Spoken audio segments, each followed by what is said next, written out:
The webinar is now live, it says. Wow, here we are, the first Leadership Detectives live webinar. And welcome to everyone who's joining us today. Both Albert and I are really excited to do something live and see if we can help as many people as possible, not just with our recordings, but also in a live webinar. How are you doing today, mate? I'm good. I'm good. The only downside is you and I can't have lunch while we watch, right? So I hope they've all got their lunch, whether they've got their sushi or their sandwich or their soup. But just sit back, guys, just enjoy. And if you've got any questions, please let us know. We'd be glad to answer them. It's a bit weird being live. It feels a bit like, you know, when you say that, sitting down having lunch watching us, it feels like being the Holly Willoughby and Phil Schofield of leadership. I don't think we'll go there any further, right? Okay, so the purpose of the Leadership Detectives is to help new leaders, existing leaders, wannabe leaders develop, learn, and upskill. And one of the things we want to really avoid is we want to avoid bad leadership. So the topic today is how not to be a really bad leader. And there are some fab examples out there of really bad leadership. So Albert, let me ask you, so what if you were asked, if someone had you in a lift and they asked you, what do I need to do to avoid being a really bad leader? What would you say? What I would say is something I always heard when I first became a manager, because you first become a manager and you're doing everything that you shouldn't be doing and you're absolutely smothered with actions, you don't know what you're doing. And somebody said to me, only do what only you can do. That was the tip for a manager. Let's turn that tip in for a leader. Do what you're meant to do. That's the difference for me, is because as a leader, the things that we're going to talk about here and that make a good leader, you could probably get away with not doing and still please your boss, still please the corporation, probably still please your stakeholders, right? But you might have an unhappy or a non-productive team. So that would be my tip, is the things you know you need to do as a leader, make sure you do them. We know what we need to do, but do we do what we know? That's the thing, right? Yeah, and actually, I think my answer to a similar question, if I was asked that, would be be a leader. If you are a leader, be a leader, but also want to be a leader. Mm-hmm. And what I mean by that is poor leadership comes from people who are feeling like they're having to force themselves to do things that should come naturally, because if you're a leader, there's a reason for becoming a leader. And if you're leading teams, you're leading people, it's got to be about helping them thrive and succeed, not about how many pips or stripes you've got on your shoulder or your arm. Yeah, I think the interesting thing is language is really important, right? And when you go for a job, when you go to take a new role, I don't know how many people talk about the fact that you are the leader of this team. They probably talk about the fact that you run the sales division. You are the head of business development. You are the head of delivery. Do they say you are the leader of the delivery team? You are the leader of the business development managers. I don't think that language gets used. And actually, there's an interesting analogy there as well. If you think of leadership, you know, the classic organogram is drawn like an arrow, isn't it? With the leader at the top. Yep. And then you've got all this stuff below you. Yeah. And so your job isn't to do everything or be everything. Your job is to lead everything. Yeah. Yeah. So I think that's got to be key. So when you think of bad leaders, I mean, both of you and I have either worked with or been involved with very poor leadership over the years. Yeah. What can you think of examples of what they've done that made it such bad leaders to work for? Yeah, and it's interesting, right? Because human nature is we can probably identify things we're unhappy with or things that don't work easier than the other way around often, right? Easy for people to pick holes in that. And more often, so what are the things they've done? I'd say some of the things they haven't done, right? Okay. So for instance, a lack of communication. A leader I would think of, I won't do names, but a leader that I could think of who wasn't the best, complete lack of communication about direction and why we were there and what we were doing. His communication was all tactical, day to day, get this done, move to the next. The other one was about people felt like an afterthought. The people were just a tool to get done what the corporation was asking that manager to do. And all the discussion was about the delivery of the metrics that he'd been given as a manager. Right? So it's more about things he hadn't done. And the last one I would say, I don't remember that manager ever talking to me about my development and my moving forward as an individual. I did all of that myself. They just used me. What about you? I mean, because you and I have been through similar, and you've had as many managers as I have. No, but it's interesting. So I'm just writing down what you just said there. So there's vision, communication, people, and development, I think, with the absolutely. Yeah, absolutely. And, I think, I mean, I've got various examples of, you know, and it's not really fair to say someone's a bad leader. They're doing the best they can, I think, in a lot of cases. And maybe they haven't been given the skills or resources to do it in a different way. But there's a couple, and it links similarly. So there's a couple of things I've seen is, it comes back to what you said about only do what only you can do, is poor leaders try and do everything themselves. Yeah. And the only thing that you should be doing as a good leader are the things that you should do. Yeah. Leading the team, motivating the people, setting the strategy. If you're in the weeds, if you're doing the day job and not allowing your team to, then there's two things happening. The first one is you're too busy to focus on the stuff you need to focus on. And the second thing is your team, and I can think of a real example of this, your team get depressed, feel undervalued because they want to do a good job. They want to use their skills. And so if you're not doing what only you can do, you're doing someone else's role and taking it away from the pleasure of them doing it. Yeah. Yeah. So I guess, and it's interesting what you mentioned about vision and clarity. So, or clarity of mission and so on. So what do you think a good leader would do to help overcome that? Well, first of all, I test. Does my team know what they're there for and what contribution they're supposed to be making? Before I start telling the story, I might ask their version of the story, because they might have a version already, by the way. So my first thing would be to test it. Guys, why are we here? Imagine you've just joined a team. I mean, even if you've been running the team for the last year, there's no reason why you still can't embark on that exercise, right? Guys, why are we here? What is our role? What are we bringing to the company, the corporation, the division, the entity that we work for? What are we here for? And how do we know that we're getting there? I'd ask them that and then see what the response was before we then go to the next stage. And you're good at this, right? Because you're going to come to them, the magic, what does good look like, right? Yeah, which is kind of the next step. So now we know where we're going. Yeah. What's my piece of that?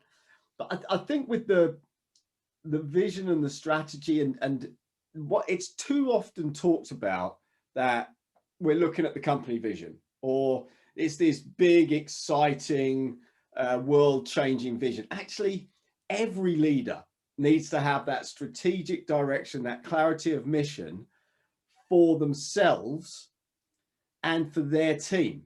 It's not, it doesn't matter whether you're a first line, a second line, middle management, director. You've got to have that vision for your team and what you're trying to achieve on that journey through the next year, 2 years, 3 years. I think there's a bit of Ali G here as well, right? You've got to make it real. Right? You've got to make it real, right? If you've got some vision or some thought for the future that is just way out of sight, and we had it on our interview with the millennials, do you remember? They said if they give us a challenge that is just so unachievable or we cannot get our brain around it, we can't get bought into it. So be real about it as well. Be ambitious, but be real. And so the final thing I'd add on vision before we move on to communication, I think, is think of being a pilot.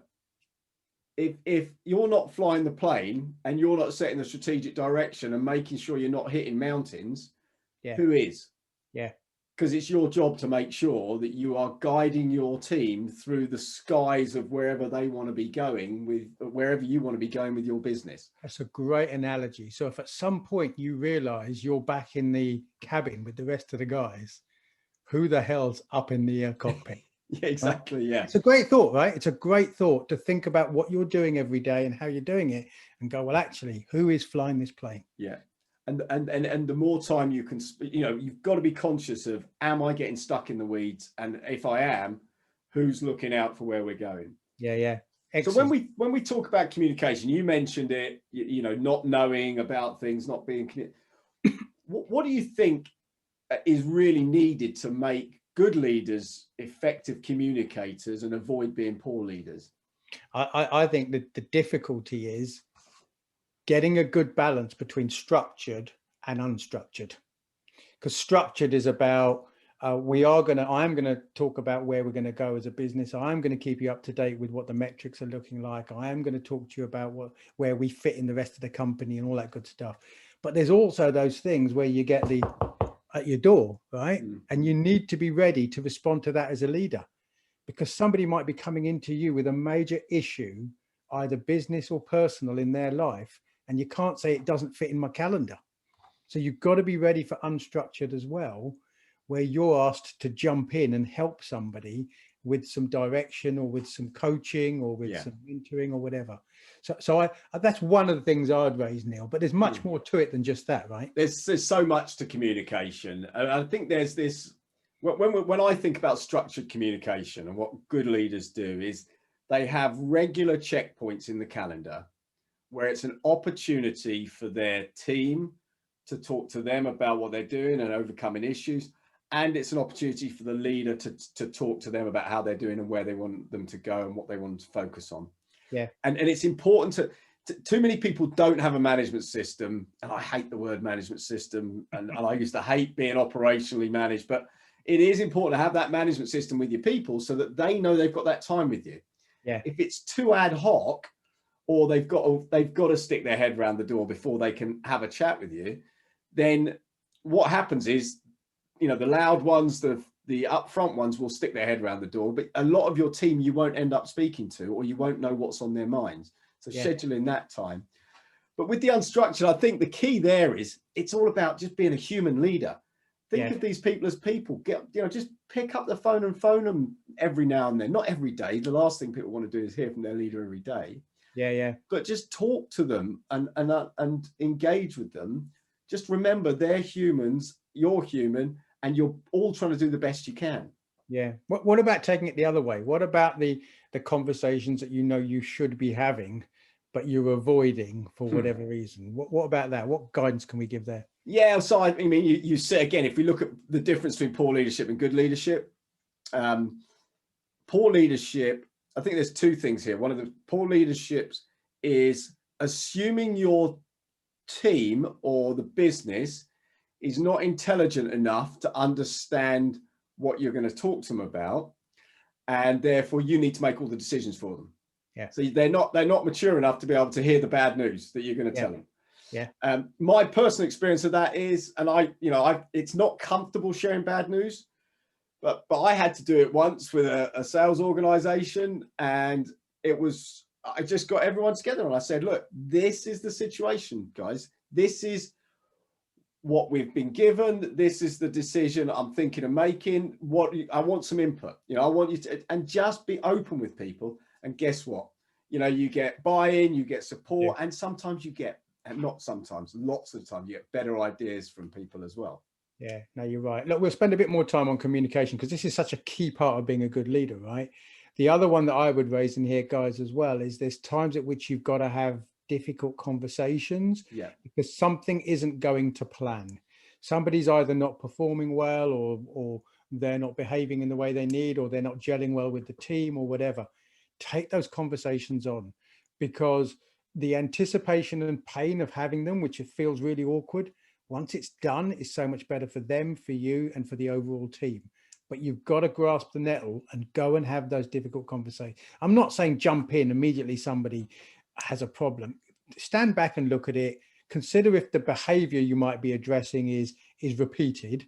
consider whether you think they really need your help. They might not want you fiddling, right? It might be but think about it, but don't avoid those difficult conversations, guys. So the advice I'd give to people listening here is when you have to have those conversations, and you have to have them, because there's a couple of things. So firstly, if someone in your team isn't doing what you want them to do, or they're not meeting the standards that you're expecting, look at yourself first. Look at yourself first, because maybe you haven't made it clear to them exactly what you need from them. So your expectations haven't been set. I think the second thing I'd say is, again, it's about being human again. Be human with the conversation. Be human with, you're coming from a place of, I want to work out how I can help you be better at what you're doing. Not, I want to beat you around the head with a stick. Yeah. And I see poor leaders do that. I see poor leaders criticize. I see poor leaders try and find fault. And instead of good leaders, try and help coach and make their team better. Yeah, exactly. And I've said it before, and I'll say it again. I don't think people get out of bed in the morning wondering how they can mess up today. I don't think people do that, right? Yeah, no, I 100% agree. And I use your phrase regularly, actually. I think that's a really good way of, if you go into that mindset that no one came into work today to screw up, then you're going to approach things differently. Okay, so we talk about people. Yeah, I mean, look, so we're doing leadership here, and we're talking all about that and saying, guys, there's some things you should do here, things you should practice, and your business and running whatever you've been employed to do, but running your team to deliver that is key. So putting your people at the front of everything you do has got to be first, right? That's got to be your first priority. What's your thoughts on that, Neil? So this is another one of those, when we said at the beginning about only do what only you can do, or be a leader, it comes back down to that. I agree, which is, look at your calendar, look at how much time you're spending doing the job, how much time you're spending managing upwards with reviews and reports and so on, and how much time you're spending with your people. Yeah. Have a look at your calendar, because if the balance isn't people taking up a big part of your calendar in terms of helping them develop, helping them grow, understanding what challenges they've got with the work you're asking them to do, help getting them involved in projects that might interest them. If your calendar doesn't have lots of people stuff in it, then you're probably not leading, you're probably doing. Yeah. And the good thing, if you're checking your calendar, is you're making sure that you are planning ahead and doing this, because someone's career, you don't talk about someone's career on the spot in the instant. You've got to be working that with them over a period of time. Yeah. Have you got checkpoints in the calendar to talk to them? Have you got checkpoints in the calendar that you're talking to your team about their development and how well they're doing? So yeah, it's really good, actually. I think it's a really important point I want to make on this as well, because there's a number of companies I work with where when managers, leaders talk about people, it seems to be the responsibility of HR. Growth and development, HR will make sure we've got those meetings in the diary. Disciplinary stuff, HR will deal with that. Or setting objectives, we've got a deadline that HR have set us. No, it's not HR's job. It's your job as a leader. HR just set the process in place, support you. Yeah. And if you've got HR chasing you to set objectives, if you've got HR chasing you to complete annual reviews, then you need to really look at yourself, because that's poor leadership. Poor leadership is putting people last. But this is tough, right? I've got a mixed team. I've got some people who have been around for ages. I've got some who are new in. I've got some who are steady performers. How do I know how much time they want me to spend with them on their development? Oh, there's a tough question. How about asking them? How about sitting down with them and just understanding what, because at different points in life, people want different things. If you're in your 20s, unmarried, single, and you're just in your new career, you're going to want lots of growth and development put into you. If you're in I'm just using these ages as examples. If you're in your mid 30s, you've got a young family, you've got a new mortgage, and you want a bit of stability, maybe you don't want to go to the next level in the job or expand your skill set. Yeah. So talk to people would be my suggestion. It's a really good point Neil makes, guys, right? Don't put somebody in a box based on their name. So don't put Neil in that box because Neil's priorities might change. If you work with him for a number of years, something that was important to him a while ago might be different now. So keep that thermometer test going with your people, but ask them, how much time do you want me to spend with you? How much input do you need from me? How much navigation do you want me to help around the company and with other people? Do you want me to help create mentoring opportunities for you? Or do you want me to introduce you to someone for a shadowing opportunity? Ask them. Somebody might go, just leave me alone. Let me do my job. Pay me well. I'm happy. And I think an important thing on development as well, that again, that I see confused, is development doesn't have to be send someone on a professional qualification course and spend lots of money on them. It could just be, as you've just said, just shadow someone. It could be go and spend some time in another department, seeing what they do. It could be going, spending a week in a customer and seeing what it's like being in a customer. So you can develop people without spending huge amounts of money on them. Yeah. Yeah, no, I agree. So go on. No, I was over to you. I was just going to say, we've got 10 minutes on here that we want to make sure we do justice in that time. So yeah, and then we'll see if there's any questions at the end in the Q&A as well. So culture seems to come up a lot. Good leaders create a culture that enables people to thrive. Poor leaders creates a culture which suppresses people's ambitions and their ability to do their job well. I don't know, what were your thoughts on how you create that great culture? The first point I'd make is, don't believe the culture of your team has to be the culture of the company. Now, it's going to be difficult pushing back against that, but you can decide how your team runs. Let me give you an example. I think it was the 80s, but he'll tell me, there was a leader who ran what we called an empowered team. And he ran a team that had no manager steering the ship. The team steered it. That wasn't the culture of the company. So Neil, how did you do that? How did you decide you were going to have a different culture in your team from the company and still be successful in that company? As probably for a full podcast, actually, that whole question of empowerment, it came about because at the time, the company we were working for was looking for teams to try it out. And I put my hand up and it felt right to me, which was bizarre, actually, because at the time I was going through Sandhurst and I was going through officer training, which is all about hierarchical command and control. Right? Yeah. And I was managing a team which was completely empowered, and I facilitated them to make the big decisions about how they would run as a team, including their salary increases, including who got promotions. They made those decisions, not the manager, but the manager, I had to enable it. Yeah.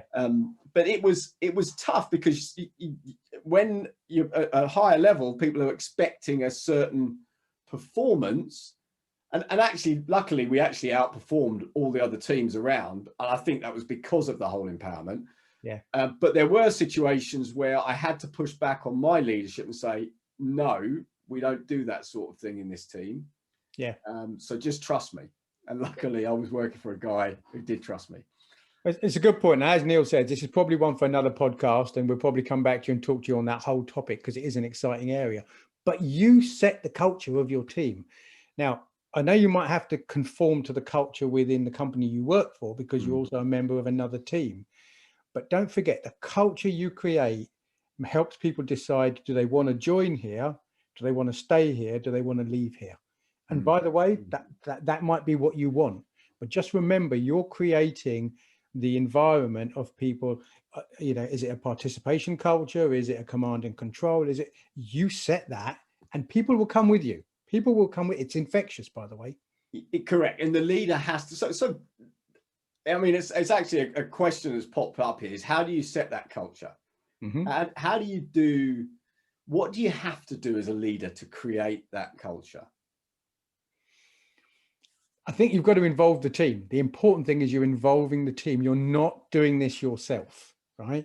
You have to sit with the team and say, look, if the way we want to be is ABC, where are we now? Where do we want to be? And what have we got to do to get there? And what have we got to do And you also have to be comfortable. Come back to a phrase we heard Zoe Bowman say to us: you have to be comfortable to sometimes sit in the back of the appliance when you're going to that fire, right? Because you can't take the front seat all the time. Yeah. That doesn't mean you can't steer, but you can't be in the front seat. And I think does culture come from the personality of the leader, or does culture come from the actions of the leader? I guess I'm kind of asking rhetorical questions. I mean, what do you think? I think it's both. I think you've got to be careful you're not trying to make everybody like you, because that is really not the right thing to do. But what you do has to match what you say. This is about walking the talk, guys. Right? You've got to practice what you're preaching, and you've got to do it consistently and continuously. Yeah, right? That's a really good point. You set a high energy, open, connected culture, and you shut yourself in the office all day.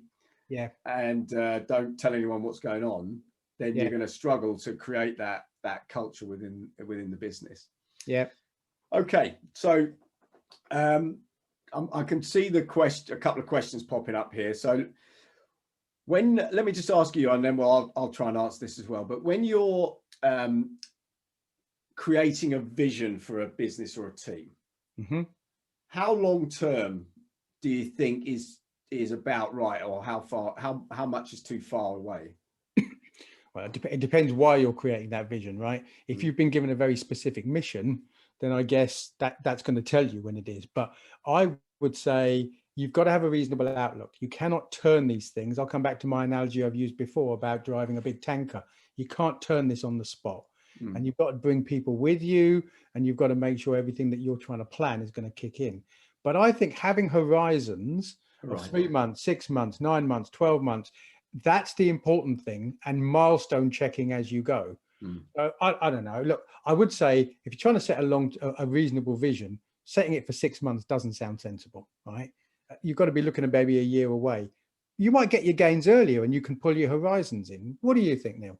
Yeah, no, I like the word horizons. Actually, I was trying to think of the right word, but I think it's a vision. There's different types of vision. There's a vision of 10 years. This is the type of company we want to be. This is the size we want to be. These are the customers we want to have. There's that kind of 10-year vision. Then there's a 5-year checkpoint, the horizon. This is where we're going to be in 3 years. So I think you need that long-term journey vision, a bit like Elon Musk with taking the humanity to Mars. And then you need the short-term visions. You need okay, what does that mean for us in 3 years' time? And what does that mean for me as a team, actually, and setting your own personal vision as an individual? Yeah. So I think horizons is a great word, long-term vision, and then horizons. I think another one to think about quickly on that is where you think you will be in that mission as well towards that vision. So, typically my jobs that I've done for about 3 years. And you end up going in, and the first year is trying to get it all to be where you want it to be. The second year is to get it really buzzing. And the third year is to enjoy what you just built. That was my theory. It worked a lot of the time, but it doesn't always work. But that was all the team had enough of you after 3 years. No, in a year they've gone. Anyway, sorry, I'm stealing time there. So we'll do one more question because I'm conscious I would finish on the half hour. When you're communicating with people, how often should you communicate, and what's the best way of communicating? So my view, depends what you're communicating, but if you're just touching base, is everybody okay? How are we doing? I like this personally. I like the start of the week thing. I like that. I like the Monday morning. How are we, guys? I like a little bit of social. How was the weekend? Right, guys, what have we got to get done this week? Yeah. Now that's the very tactical communication stuff. But monthly check-ins on how are things going, and quarterly check-ins on how things are going, I think are good milestones to have. How would you prefer to see it, Neil? Yeah, no, I agree. I think that's, I think it's a personal thing. I think, and again, we said ask the team. It'll be different for different people, so ask them. Personally, with anyone who reports to me, I would want to speak to them every week, formally, in a structured way, so that we have that checkpoint. And then probably once a meet informally, just a phone call, just to check how they're doing. But everybody in the business, once a month, once a quarter is probably about right, because you can over communicate sometimes as well, and then people don't turn up because I think, well, I know what he's going to say because he said it last month. So if you want to set that inspirational vision, once every 2 months, once a quarter, maybe. Yeah, let me just clarify something there, guys, because I know Neil well, right? That once a week I want to talk to that person formally is not over managing them. It's not saying, where have you been? What's in your calendar? How many calls have you made to your customer? It's a touch point at which they've got the opportunity to bring anything they need to you. But it is also just checking that they're making progress on the thing that they're here to do, right? That's not unfair. You are a leader, but you are also an officer of the company. Don't forget. Exactly. Yeah, there's a reason for you being employed. Exactly. So let's wrap up. So we're on almost exactly the half hour. It's certainly been an interesting experience doing a live version of this. I was a little more nervous than normal coming on to this session. Hopefully that's been useful. Albert, a few last words? Yeah, really useful. And thanks very much for picking up on the questions and picking them up as we go through. That's quite difficult to do that and still make the right contribution that we want to make here. So look, this was the first time we've done this, and we were talking earlier on, did we want to do some more of these? I guess you guys can tell us whether it's worked for you, especially at lunchtime. Lunchtime's a good time to do it. We don't really want to pick it up during commute time when we're allowed to travel again. So yeah, exactly. Yeah. But we will turn this into a podcast as well, so you can listen to it on while you are traveling if you'd like to. So great, thank you for joining us, Albert. Yeah. Great to see you again, mate, and look forward to talking to you in the next episode. Excellent. Cheers, guys. All the best. Cheers. Speak to you soon. Bye bye.